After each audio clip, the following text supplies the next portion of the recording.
Check. 1, 2, 2. The D. Brief. This is the D Brief. Go. Your guide to Detroit. Your guide to Detroit's Arts and entertainment scene. This is the D.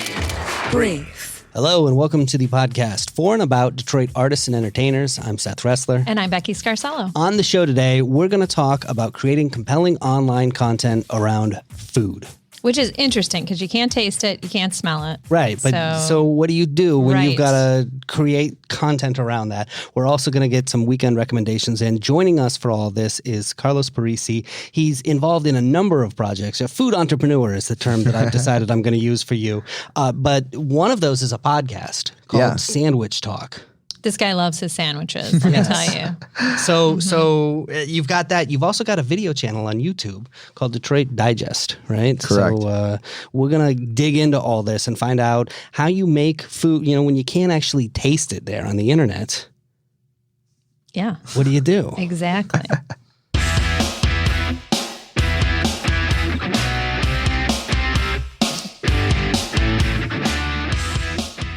I'm addicted to the internet. It's been terrible for me. It's been a terrible addiction. I just read random web pages all the time. I read Jesus's Wikipedia page. Jesus has a Wikipedia page. It lists Nazareth as his hometown. Like that's where he went to high school. Like the Nazareth High Bobcats, class of 0. Class clown Jesus. Because that's how it works out, right? It's like Jesus wins class clown and some other guy wins most likely to be crucified. Jesus up on the cross and everyone's looking at him like, God, I always thought it'd be Larry up there. That's so weird. I love that joke. That's Jason Moliterno. He's from Youngstown. This is something that we're going to start doing now, is going into Mark Ridley's Comedy Castle there in Royal Oak on Wednesday nights when they do their open mic and do some taping. And if we find some gems, we'll bring them back and put them on the podcast for you. So, Becky, let's get into trivia, shall we? I shall, yeah. So I'm continuing with my Valentine's Day /love themed questions. We're going to do this all week, aren't we? Oh, we are. Just to see you guys squirm. I love it. So today's trivia is about the Dirty Show. So this is the event that goes on at the Russell Industrial Center. It's in the 21st year. I haven't been. Have you been? Filthy. You've been. Filthy, yes. It's awesome. But also classy. But it's classy dirty. Yeah, there you go. Well, it's art. It's one of That's what I used to tell my mom about my 2 Live Crew album. Oh, well, that's a different scenario. But Uncle Luke is an artist. of a sort. So this is one of the world's literally largest erotic art exhibits. So hundreds of pieces of art, paintings to sculptures to films, you name it. Plus a lot of live performances go on. One feature of the show is a stage where there's a lot of burlesque that goes on. So I want to ask you, here's my question. Which of these is not a real Detroit burlesque dancer's name? 3 of them are actual dancers. 1 is not. A, Hannah the Hatchet. B, Roxy Delight. C, Lucy LaRue. Or D, Ada Weiss. Wow. I actually know Roxy. Mm-hmm. She's probably the most famous. Go through that list one more time. Hannah the Hatchet, Roxy Delight, Lucy LaRue, or Ada Weiss. The one that's not is like a roller derby girl for Detroit. I'll say Ada. You'll say Ada? I have no idea. Sure. Take a guess. What was the first one? Hannah the Hatchet. Yeah, definitely. That's got to be. You are both incorrect. Dang. Ooh. Yes. Lucy LaRue is one I just made up. Nice. Okay, cool. So is that going to be your name when you're a roller derby gal? Well, now that I've said it, someone's probably going to steal it. So to come up with something else.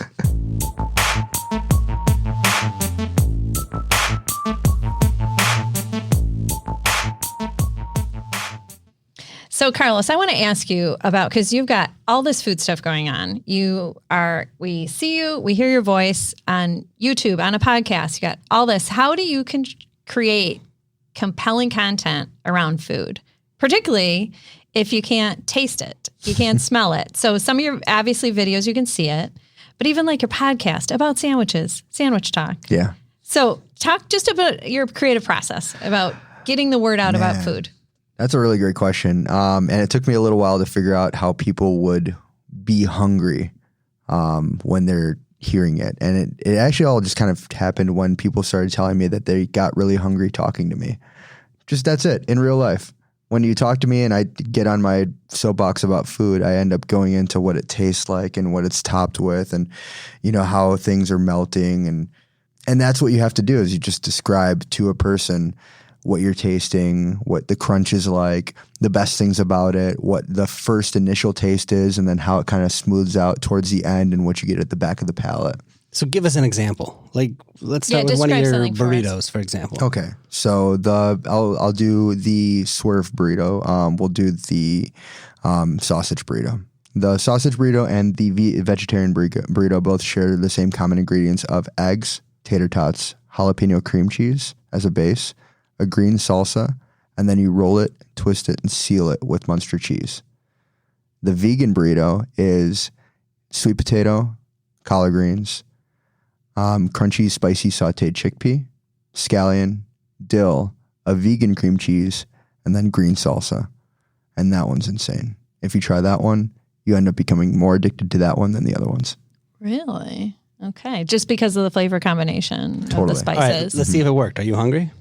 My mouth's watering. Yeah. And then when you're doing content as well, like whether it's a video or a podcast, ASMR really works well. So you want everybody to kind of hear the crunch. You want to see, if it's a video, you want to see what you're biting into and then show what that juice looks like as it's kind of being bitten into, and then maybe a little drip of the juice right down your arm. And you describe that on the podcast too, and how napkin-y it is. So for people who aren't familiar with that term, ASMR, that I mean, I've heard it used before. I don't know what it stands for. Do you? I don't remember, but I remember it was a big talk last year's Super Bowl because one of the commercials. ad. Yes, yeah. So it's basically like sensory. What does it stand for? Do you know? Oh, it stands for audio sensory blah blah blah.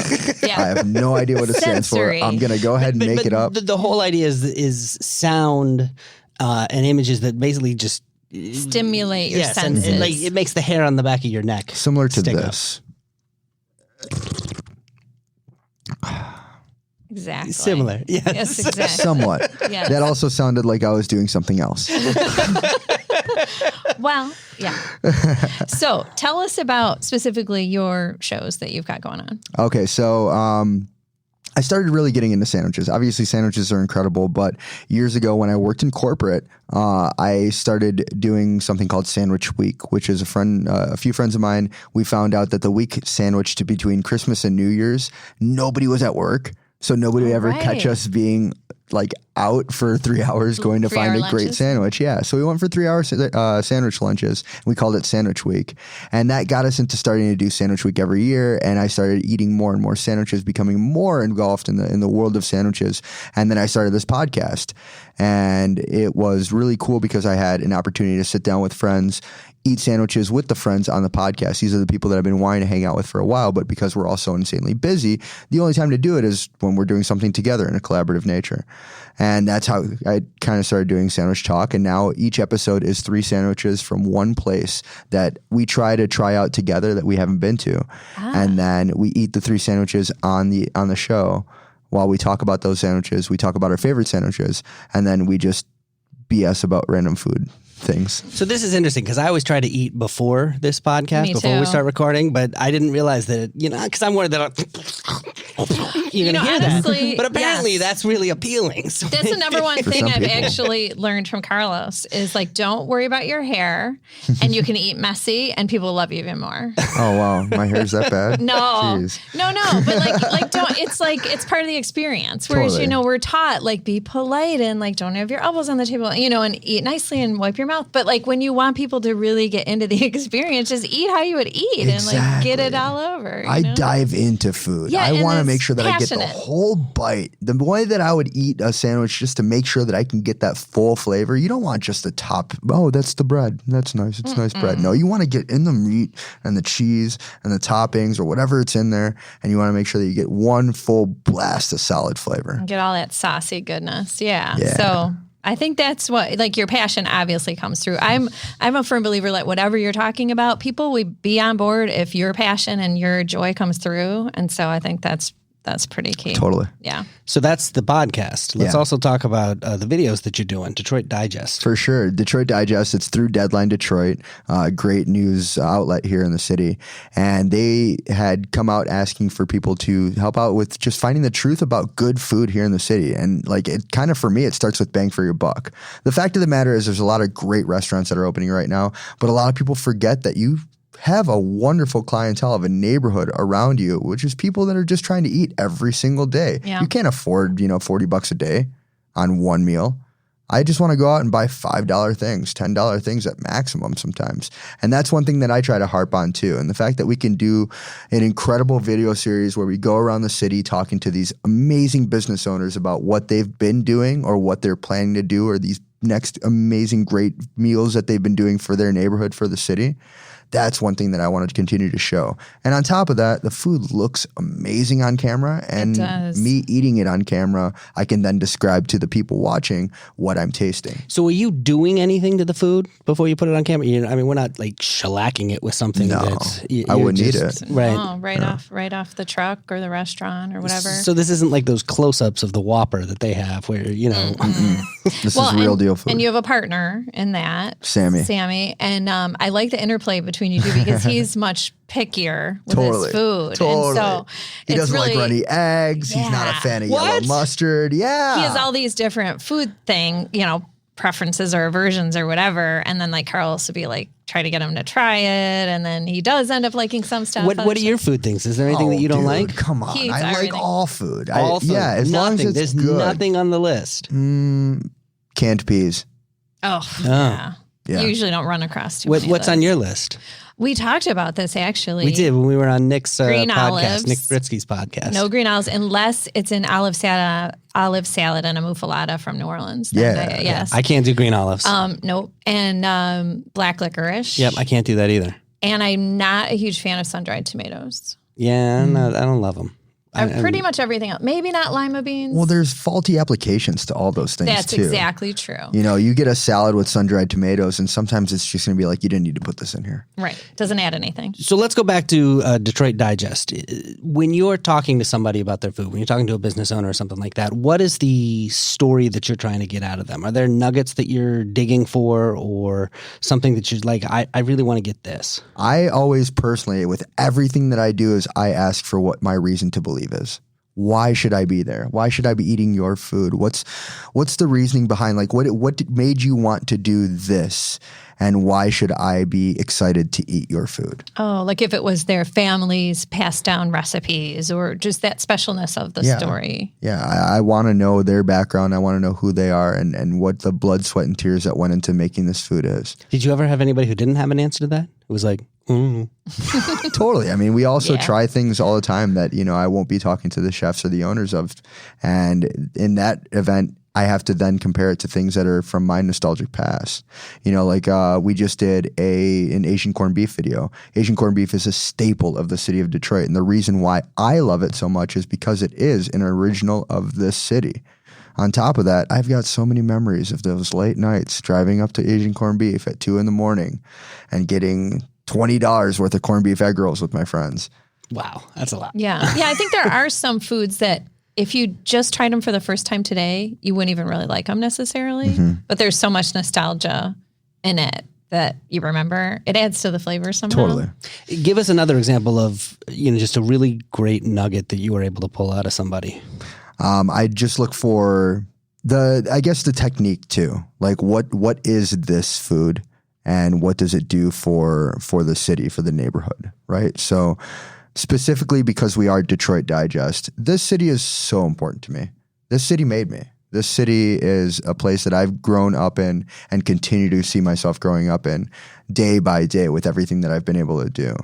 So if this restaurant, this spot, whatever this is, I want to know why Detroit and what it's doing for our city.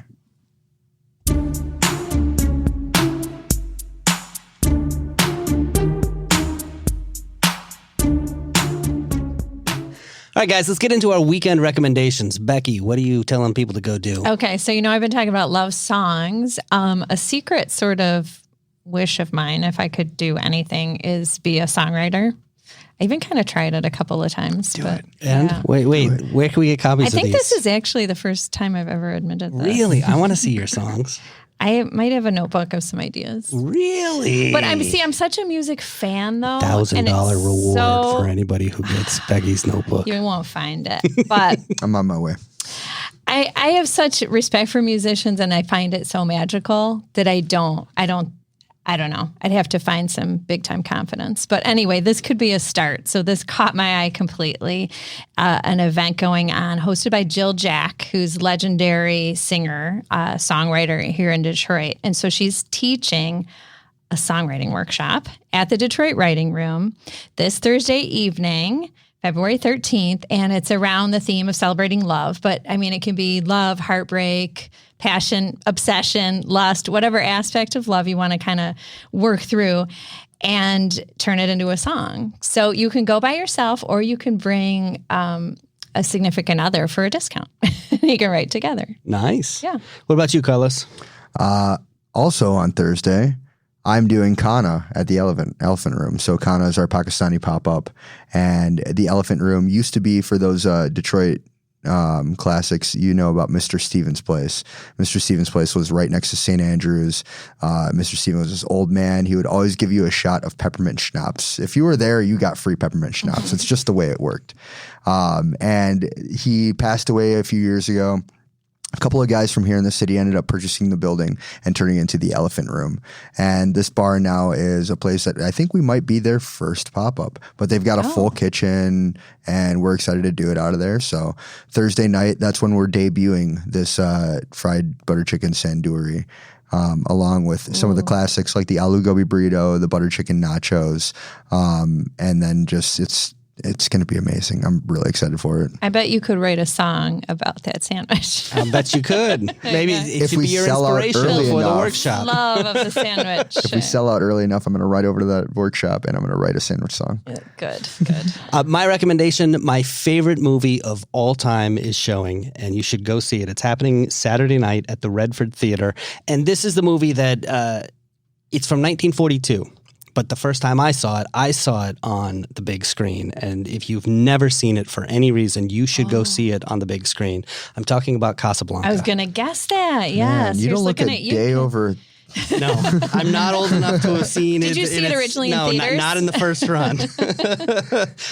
But this is, so many lines in this film, they almost sound like cliche now because you've heard it so many times, because Sesame Street and everything else has made fun of it, because this is the movie that it originally came from. Except, you know what line is not in this movie? Huh. Play it again, Sam. It's not? Nope. That's a misquote. Oh. It's a famous misquote. Yeah, just like "Beam Me Up, Scotty" was actually never right. in It was never said. Star Trek. True. Yeah, the line is true. "Play it, Sam. You played it for her. You can play it for me." Never says "Play it again, Sam." Oh, got it. But no, Humphrey Bogart is the essence of cool in this film. I mean, before there was George Clooney or Brad Pitt or any, there was Humphrey, even before John Wayne, there was Humphrey Bogart. He was absolutely amazing. Speaking of Oscars, we were talking about that yesterday. This won Best Picture, Best Director, Best Actor, Best Supporting Actor. I mean, it's cleaned up. Yes. Yeah. So if you've never seen it, the Redford Theater would be an amazing place to go see it. And it's only $5. So yeah, go check it out.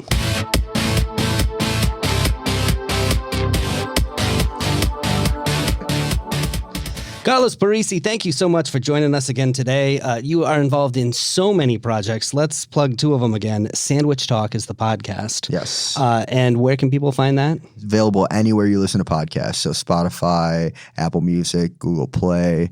Even if you just want to stand outside of the podcast studio one day, I'll bump it real loud for you. Or just hang out with me, whatever you need to do. And this is part of the Planet Ant family of podcasts. Totally, yeah. Planet Ant is incredible organization. They've been doing things in the improv community since the 90s. And it started just with really a coffee shop and then moved into the improv world. And this group now has been doing so much with musicals, the independent comedy group out in the back of their large I was just there, just saw Josh Adams there. Yeah. And then they were able to create this podcast studio out of the old Seven Brothers bar. And now they've brought in a group of talented podcasters to start doing all different Planet Ant podcasts. And I'm more than happy to say that I'm proud to be a member of the Planet Ant family. Awesome. And then Detroit Digest, where can people find that? YouTube, Facebook, Instagram, at Detroit Digest on Instagram, Detroit Digest on Google.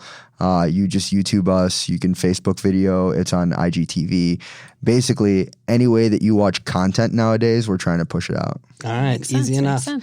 Don't forget, we have an Alexa skill. So if you have an Amazon Echo or Amazon Dot or whatever, all you have to do is say, Alexa, enable the Debrief podcast. And we are closing out every episode of the podcast with a song. Now, people can go to our website, thedebriefdetroit.com. And if you are a musician or in a band or a singer or a rapper, whatever it is that you are, just upload your music right there. And maybe we'll feature you on the podcast. Who are we featuring today, Becky?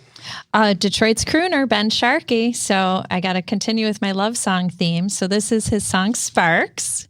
He is very fittingly playing a Valentine's night show at the Willis Show Bar. Perfect fit.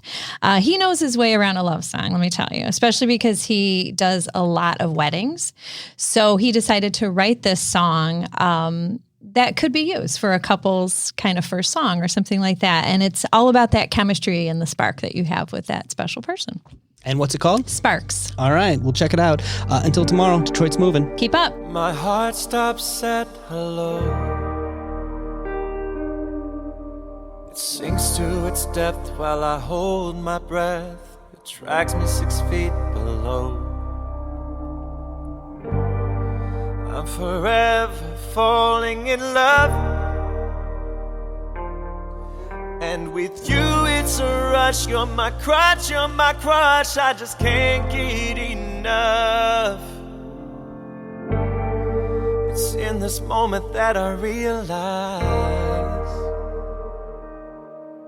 these sparks will fly 1,000 years for you. Just as bright as the sun, we burn second to none. We shine like we're brand new,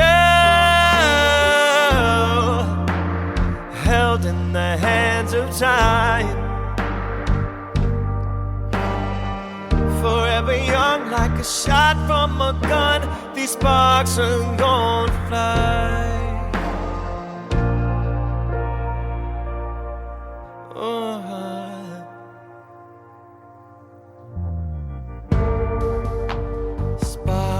Color, feel the darkness.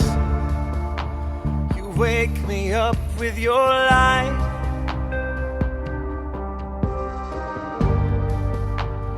Walking on a dream in a river of velvet, with powder ready to ignite. It's in this moment that I realize these sparks will fly 1,000 years for you. Just as bright as the sun, we burn second to none. We shine like we're brand new, held in the hands of time. Forever young, like a shot from a gun. These sparks are gonna fly, and I'll return the favor. If you should ever find a darker hour, your luminance is sacred.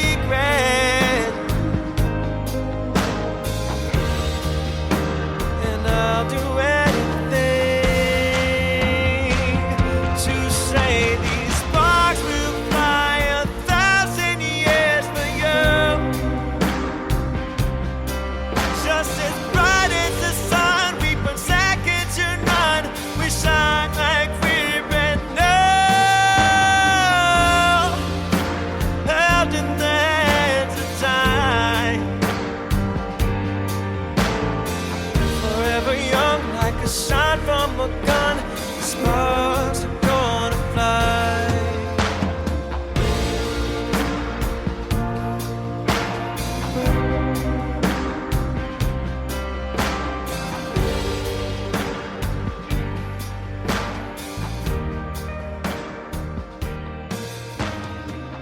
The D Brief. Your guide to Detroit's arts and entertainment scene.